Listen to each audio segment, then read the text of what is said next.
आप लोगों ने अपनी लाइफ में अलग अलग तरह के क्राइम्स के बारे में सुना होगा।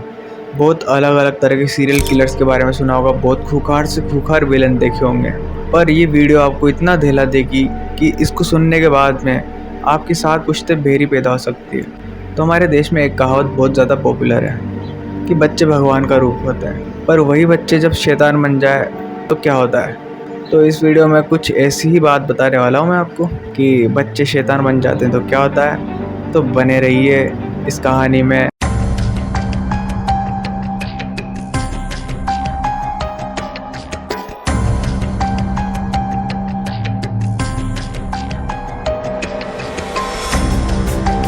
बिहार के बेगूसराय ज़िले में एक गांव था जिसका नाम था मुसहरी। वहीं पे एक लड़का रहता था 7 से 8 साल का। उसका नाम था अमरजीत सदा। अमरजीत सदा के परिवार में उसके माता पिता और उसकी एक छोटी बहन थी जो उस वक्त मुश्किल से 6 महीने की होगी। और वे लोग झोपड़ी में रहते थे और वहीं पे अपना गुजर बसर करते थे।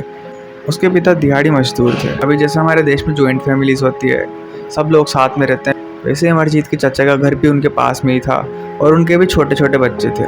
तो अब सीधा चलते हैं साल 2006 में। उस वक्त अमरजीत की फैमिली के सारे बच्चे एक साथ खेलते थे, सब कजिन लोग एक साथ। अभी जॉइंट फैमिलीज में मस्ती करते हैं ना बच्चे, कजिन्स वगैरह, ऐसे ही उस वक्त सब साथ रहते थे। पर एक दिन हुआ यूँ कि अमरजीत के चाचा की लड़की, जो कि सिर्फ 6 साल की थी, वो एकदम से गायब हो गई। पूरे परिवार वालों ने उसको ढूंढने की बहुत ज़्यादा कोशिश की, फिर भी वो नहीं मिली। ये बात पूरे गांव में फैल गई, क्योंकि गांव तो इतने बड़े होते नहीं थे उस वक्त। तो कोई भी घटना होती थी तो पूरे गांव में फैल जाती थी। ऐसे ही पूरे गांव में वो बात फैल गई। तो सब सपोर्टिव थे उस वक्त उस गांव में। तो सबने सपोर्ट किया, सबने ढूंढने की कोशिश की इधर उधर जाके। एक दिन तक तो सबने ढूंढा। फिर अमरजीत के घर वालों ने ही सब गाँव वालों को मना कर दिया कि आप ढूंढना बंद कर दे। तो सबने ढूंढना बंद कर दिया। जिनकी बच्ची है वही नहीं चाहते कि हम ढूंढें, तो कैसे ढूंढे वे। तो सबने ढूंढना बंद कर दिया। पुलिस में कोई रिपोर्ट भी नहीं की। उसके बाद टाइम निकलता गया और लोगों ने उसके बारे में सोचना छोड़ दिया। लोग भूलते गए और लोगों ने एक्सेप्ट कर लिया कि अब तो गायब हो गई बच्ची। तो धीरे धीरे लोग भूलते गए उस बात को। सब कुछ नॉर्मल होने लगा, जैसा कि यूजुअली होता है। सब कुछ ठीक होने लगा। पर एक दिन अचानक से फिर एक घटना घटी। अमरजीत की खुद की सगी बहन, जो कि सिर्फ 8 महीने की थी उस वक्त, वो भी एक दिन गायब हो गई अचानक से।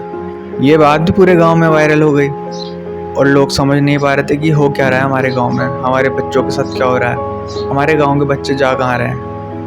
सबको टेंशन होती है कि ये बच्चे कहाँ गायब हो रहे थे छोटे छोटे। तो सब में डर का माहौल था कि क्या हो रहा है। फिर भी अमरजीत के परिवार वालों ने पुलिस में रिपोर्ट नहीं कराई। इस चीज़ को देख के पूरा गाँव चौंक गया कि यार ये रिपोर्ट क्यों दर्ज नहीं करवा रहे, इनको फ़र्क नहीं पड़ता क्या। फिर टाइम बीतता गया।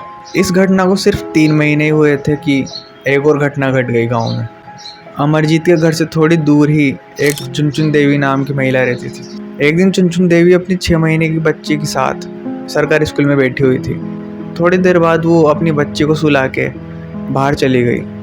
फिर जब उसने वापस आके देखा तो पता चला कि वो बच्ची गायब है। उन्होंने पूरे गांव में अपने बच्चे को ढूंढा, इधर उधर जहाँ भी देख सकती थी वहाँ पे ढूंढ लिया। सबके घरों पे जाके पूछ लिया कि मेरी बच्ची कहाँ गई, फिर भी उसका पता नहीं चला। ये तीसरी घटना थी ऐसी बच्चे गायब होने की।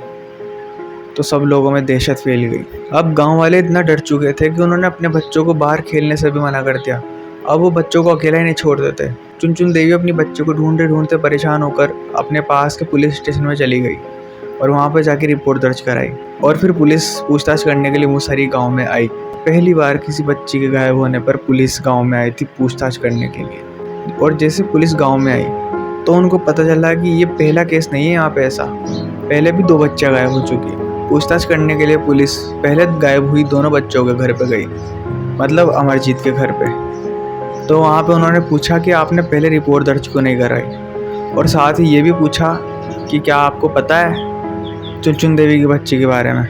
तो अमरजीत के घर वालों ने कहा कि हमें तो नहीं पता।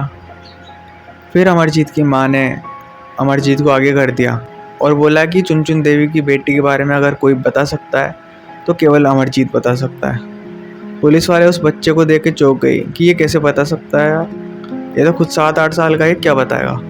तो उसके घर वालों ने बोला कि बता तो यही सकता है, अब देखो आपको पूछना है तो पूछो। फिर पुलिस ने अमरजीत को बुलाया पूछताछ के लिए और उन्होंने पूछा क्या तुम चुनचुन देवी की बेटी के बारे में कुछ जानते हो? तो वो सिर्फ हंसने लगा। जब भी वो पूछते तो वो केवल हंसता, वो बस हंसता ही जा रहा था, वो बिल्कुल भी सीरियस नहीं था। तो पुलिस वाले चौंक गए थे। फिर अमरजीत बोला कि अगर आप मुझे बिस्किट खिलाएंगे तो शायद मैं इस बारे में आपको कुछ बता दूं। बिस्कुट दोगे तब बताएंगे। फिर पुलिस वालों ने उसकी बात मान ली और उसको बिस्किट खिलाया। फिर अमरजीत ने जो जवाब दिया उसको सुन के सब लोग चौंक गए। अमरजीत ने बोला कि हाँ मैं जानता हूँ, उसको स्कूल से उठाकर मैंने मार दिया।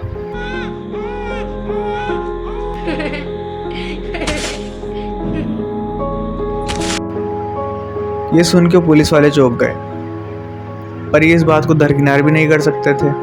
फिर उन्होंने उससे पूछा कि तुमने उसको मारकर कहाँ पे रखा है? फिर अमरजीत ने बोला चलिए मैं बताता हूँ आपको। फिर पुलिस वालों ने अमरजीत की बात मानकर वो उसके साथ चले गए। अमरजीत उनको गांव से बाहर एक सुनसान जगह पे ले गया। वहाँ पे झाड़ियों की तरफ इशारा करके बोला कि यहीं पे छुपा है। तो पुलिस वालों ने गड्ढे की छानबीन की तो वहाँ पे एक बच्ची की लाश मिली और वो लाश देख के सब लोग चौंक गए कि ये छोटा सा बच्चा इस बच्ची का खून कैसे कर सकता है। जैसा कि हम सब चौंक जाएंगे वैसे ही सब चौंक गए कि 7-8 साल का बच्चा एक खून कैसे कर सकता है। सब लोगों का दिल दहल गया सुन के। इसके बाद पुलिस वालों ने अमरजीत को गिरफ्तार कर लिया और उन्होंने उससे आगे भी पूछताछ की कि क्या तुम अपनी बहनों के बारे में कुछ जानते हो? तो अमरजीत ने फिर से कहा कि अगर आप मुझे फिर से बिस्किट खिलाएंगे तो शायद मैं कुछ बता दूं। इस बार भी पुलिस वालों ने उसको बिस्किट दिए तो अमरजीत ने बोला कि अपनी चचेरी बहन और मेरी सगी बहन को मैंने ही मारा है।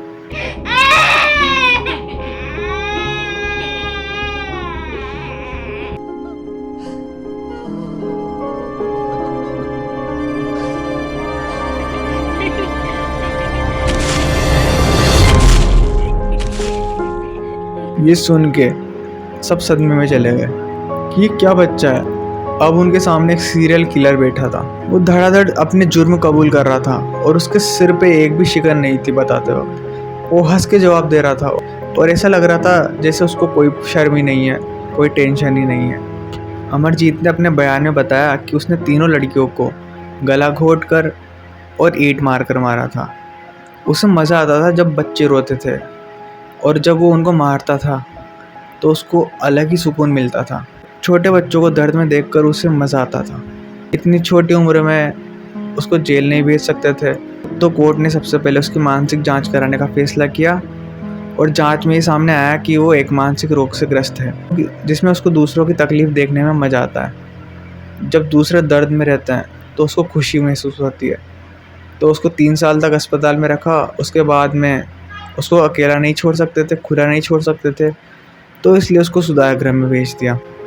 जब वो 18 साल का हो गया तो उसे छोड़ दिया गया और दूसरे लोग उससे डरे नहीं और उसके बारे में जाने नहीं और इसलिए उसकी पहचान बदल दी गई, जगह बदल दी गई और वो अभी एक नई ज़िंदगी जी रहा है जिसका किसी को भी नहीं पता। अभी किसी को भी नहीं पता कि अमरजीत कहाँ है और कैसा है। वो अभी कहीं भी हो सकता है। अब सोचो, जिस इंसान ने 3 खून कर दिए वो अभी खुलेआम घूम रहा है, पर इसमें कर भी क्या सकते हैं। कोई सोच भी नहीं सकता था कि एक छोटा सा बच्चा ऐसी हरकतें करेगा।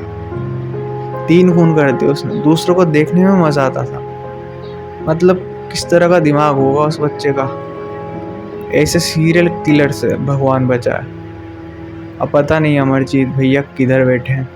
तो दोस्तों, आपको ये वीडियो अच्छी लगी हो तो वीडियो को लाइक करो, शेयर करो एंड प्लीज़ सब्सक्राइब करो। बाय।